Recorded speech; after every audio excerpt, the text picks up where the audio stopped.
नमस्कार दोस्तों, स्वागत है आपका हमारे चैनल पर। अरे भाई, आज चाय नहीं मिलेगी क्या? सुबह जॉगिंग से वापस आए, शाश्वत ने ज़ोर से कहा और अपने कमरे में चला गया। तभी श्रेया चाय लेकर आई और बोली, मम्मी, मैंने पापा को चाय दे दी है। ये आपकी और शाश्वत की चाय है, उसे कमरे में दे देना। नंदिनी आश्चर्य से बोली। तो श्रेया हड़बड़ी दिखाते हुए बोली, मम्मी, मैं ब्रेकफास्ट बना रही हूँ, प्लीज़ आप चाय दे दीजिए ना। कहती वो रसोई में यूं भागी मानो 2 मिनट में पता नहीं क्या हो जाएगा। नंदिनी शाश्वत की चाय लेकर उसके कमरे में आई तो शाश्वत ने जल्दी से उसके हाथ से ट्रे ले ली। दोनों साथ साथ चाय पी रहे थे कि तभी सुधीर आ गए। अरे वाह, आज माँ बेटे साथ साथ। हाँ, आज श्रेया का नाश्ता नहीं बना, बेचारी ने चाय भी नहीं पी। मैं जाकर रसोई में उसका हाथ बटा देती हूँ, कहती हुई नंदिनी अपना कप रखकर चल दी। श्रेया, क्या मदद करूँ मैं? पराठे बना देती हूँ, तू चाय पी ले। नहीं मम्मी, बस हो गया, मैं आराम से बाद में चाय पी लूँगी। फिर भी वह बहू के काम में हाथ बटाने लगी। जाने क्यों आज श्रेया कुछ चुप चुप सी लगी, मानो किसी विचारों में खोई हो, वरना वह कुछ न कुछ इधर उधर की बातें करती रहती है। नाश्ते की मेज पर वो भी यंत्रवत काम करती रही। कहीं शाश्वत से कुछ नहीं कही, ये तो मस्त है, रोज़ की तरह बातें कर रहा है। ब्रह्मजान नंदिनी अपने कार्य में व्यस्त हो गई। शाम को शाश्वत आया तो श्रेया अचानक सिरदर्द की बात कहकर चाय का कप लेकर अपने कमरे में चली गई, जबकि शाश्वत की चाय वहीं रह गई थी। शाश्वत अपने नए प्रोजेक्ट के बारे में सुधीर से बात कर रहा है। श्रेया व शाश्वत शाम को रोज़ कहीं ना कहीं घूमने के लिए जाते हैं, पर आज श्रेया के सिर में दर्द था, सो वो कहीं नहीं गई। शाश्वत उसके लिए दवा लेकर आ गया। किसी डॉक्टर के पास चले क्या? नहीं, ज़रूरत नहीं है। श्रेया के सपाट के जवाब से वो चुप हो गया।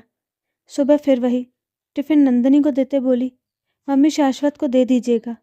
नंदिनी कुछ बोलती कि उससे पहले शाश्वत आ गया। टिफ़िन देखते ही बोला, थैंक्स श्रेया, मैं जा रहा हूँ।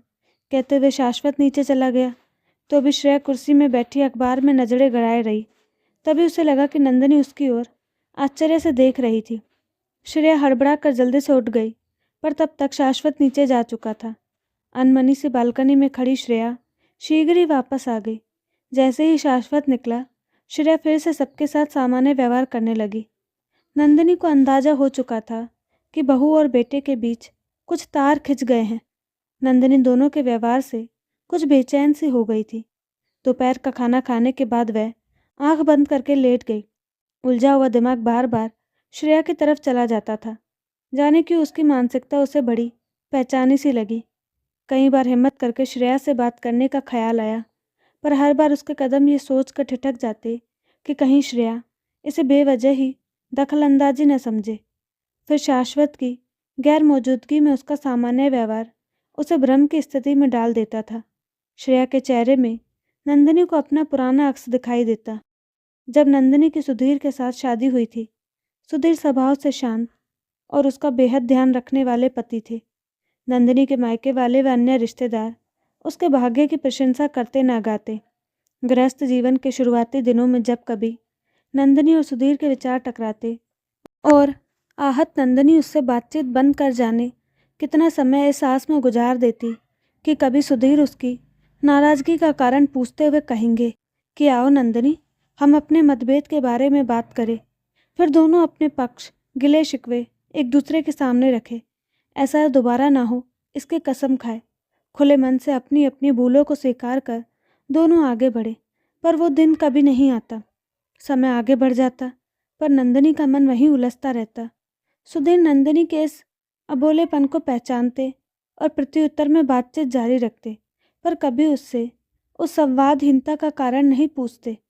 नंदिनी अपने अबोलेपन से अपना विरोध जताती, जबकि सुधीर ऐसे समय में भी नंदिनी के प्रति प्रेम प्रदर्शन में कोई कमी नहीं रखते।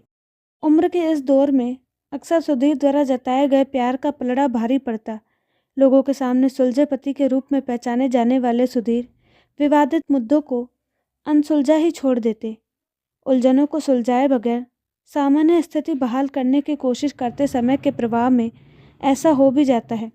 पर इन सुलझी गुत्थियाँ गांठें बन नंदिनी के दिल में तीस उठाती। नंदिनी ने कई बार सुधीर को समझाया, पर वह अपना रवैया नहीं छोड़ पाते। उसे याद आया एक बार नंदिनी की लंबी चुप्पी के बाद छोटा सा शाश्वत मायूसी भरे स्वर के साथ बोला था, मम्मी गर्मियों की छुट्टियों में जब हम महाबलेश्वर जाएंगे तब भी क्या आप ऐसे ही चुप रहोगी? हमारा तो सारा मिजाज किरकिरा हो जाएगा। नंदिनी उसकी बोली आशंका से द्रवित हो गई थी। उसने तुरंत शाश्वत को गले लगाकर कहा, नहीं बेटा, मम्मी की तबीयत आजकल ठीक नहीं है ना, इसलिए मैं चुप रहती हूँ। तुम चिंता मत करो, मैं कल तक ठीक हो जाऊंगी। अपने अहम को त्याग कर उसने झगड़े के मूल को तो दबा लिया, पर मन में पनपती उन गांठों को वह कुछ न कर पाई, जिन्हें सुलझाने में सुधीर ने कभी विश्वास नहीं रखा। आज उदास श्रेया में स्वयं को और शाश्वत में सुधीर को देख वह सिहर गई। नहीं, साधारण सा दिखने वाला दोनों का ये व्यवहार सामान्य नहीं है। शाम को शाश्वत घर आया तो छाई चुप्पी को देख पूछ बैठा, मम्मी श्रेया घर में नहीं है क्या? बेटा, आज वह अपनी सहेली पूजा के साथ शॉपिंग के लिए गई है। मैं चाय बना रही हूँ, तुम फ्रेश हो जाओ, हम सब साथ में चाय पियेंगे।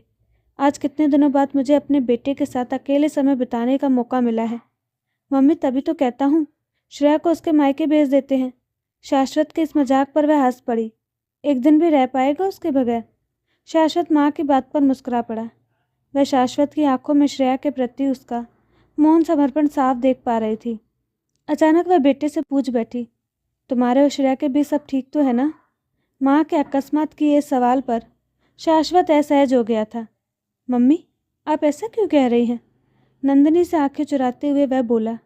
तो नंदिनी ने दृढ़ता से कहा, कुछ तो है शाश्वत। अरे मम्मी, एक छोटी सी बहस हुई थी हम दोनों के बीच में। आप तो जानती हैं कि श्रेया सेंसिटिव है, लेकिन अब सब ठीक है। आप उसे इतना सीरियसली क्यों ले रही हैं? वो कितने दिन नाराज़ रह सकती है, जानती नहीं है क्या? श्रेया 2 दिन भी बोले बगैर नहीं रह सकती, कहकर शाश्वत हंस पड़ा।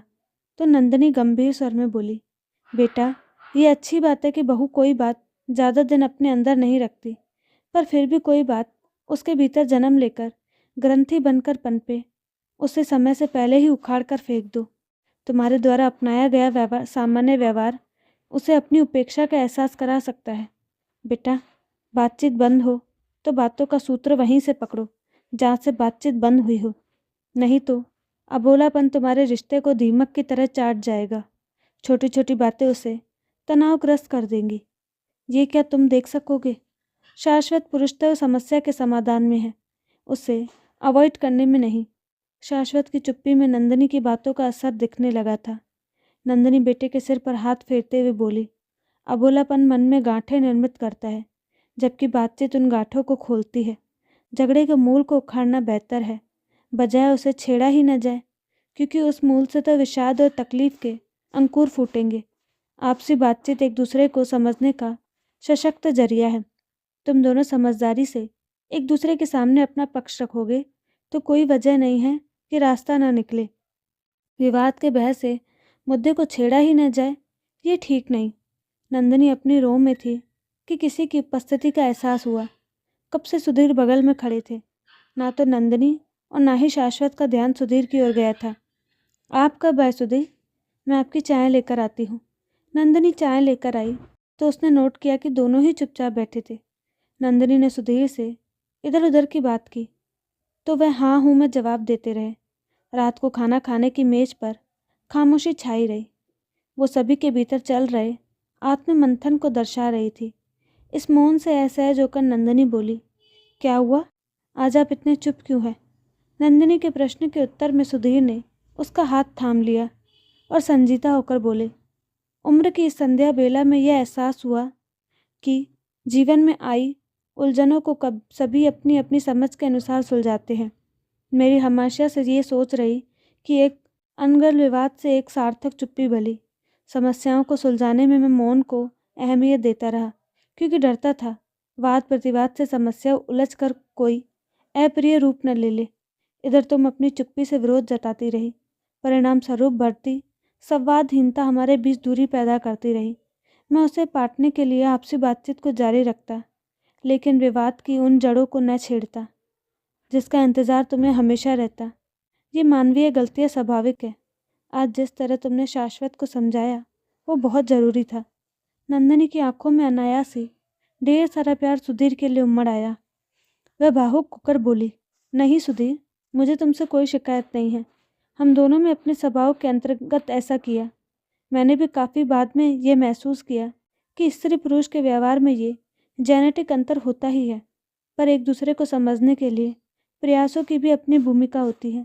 अगर तुम गलत थे तो मैं भी सही नहीं थी। मैंने गलती की इंतज़ार करके कि संवाद प्रक्रिया की शुरुआत तुम्हारी तरफ से हो। मैंने भी तो बातचीत का सूत्र पकड़ने का प्रयास नहीं किया। इस तरह से न जाने कितने अमूल्य पलों को मैंने नाराज़गी और तनाव की भेंट चढ़ा दिया। तुम्हारे भीतर उठा ये मंथन बता रहा है कि तुमने शायद मेरी और शाश्वत की बातें सुन ली है। मैं श्रेया को तनाव नहीं देना चाहती हूँ, पर साथ ही उसे इस बात का एहसास ज़रूर करवाऊंगी कि वो भी शाश्वत की पहल के इंतज़ार में आने वाले सुनहरे पलों को धूमिल न करे। गृहस्थी की गाड़ियाँ दो पहियों पर तभी चलती है जब दोनों तालमेल बिठाए। नंदिनी की बातें सुनकर सुधीर ने प्यार से उसका हाथ चूम लिया। सुधीर के समर्पण को देख वो भावुक हो उठी थी। ताज़ी हवा के झोंकों ने दोनों को सहलाकर नई स्फूर्ति से भर दिया था। यूं लगा मानो दोनों का एक मीठा सा रिश्ता अभी अभी जुड़ा हो। घर के पास लगा गुलमोहर भी झूम झुक कर बधाई देकर मानो कह रहा हो कि बात करने का साहस हर इंसान में नहीं होता। घर आ गया था। श्रेया और शाश्वत सोने चले गए थे। देर रात तक उनके कमरे में बातचीत की धीमी धीमी आवाज़ें आती रही। सुबह नंदिनी रसोई में आई तो सुखद आश्चर्य में डूब गई। श्रेया चाय बनाती हुई कुछ बोलती जा रही थी और शाश्वत आराम से किचन की रैक पर बैठा उसे निहार रहा था। ये देखकर नंदिनी चुपके से बाहर आ गई और बरामदे में अखबार लेकर बैठ गई। संवाद हिदना खत्म हो चुकी थी। रिश्तों पर जमी बर्फ को प्यार व मनुहार की गर्मी ने पिघला दिया था। ऐसे में स्वैत ही एक घर एक स्वाभाविक उल्लास से भर गया था। पर नंदिनी कुछ और भी सोच रही थी। नहीं, ये तो अभी आधा प्रयास है। अभी तो बेटी समान बहू को भी उसकी उस गलती का एहसास करवाना है जो कभी मैंने की थी। अब श्रेया की बारी है ये समझने की कि संवाद ही इतना रिश्तों में लगी दीमक के समान होती है। मेरा रिश्ता बचा क्योंकि सुधीर ने हर हाल में संवाद को कायम रखा। कभी मैं कहूँ कभी तुम के गीत पर चलना जरूरी है कि एक दूसरे के प्रयासों को फॉर ग्रांटेड न लेकर स्वयं के प्रयासों को जारी रखने में समझदारी है। दूसरों की पहल के इंतज़ार में स्वयं का इजहार हमेशा अच्छा होता है। क्या हुआ मम्मी? श्रेया ने अपनी ओर प्यार से निहारती नंदिनी से पूछा तो वह मुस्कुरा दी। उससे उम्मीद थी कि समझदार श्रेया नंदिनी के अनुभवों से उपजी सीख को अपने जीवन में ज़रूर उतारेगी ताकि आने वाली खुशियाँ सन्नाटे से डर कर अपना रास्ता न बदल दे। तो दोस्तों, आपको कहानी कैसी लगी अपनी राय कमेंट बॉक्स में ज़रूर दें और साथ ही हमारे चैनल को लाइक शेयर और सब्सक्राइब करना ना भूलें। धन्यवाद।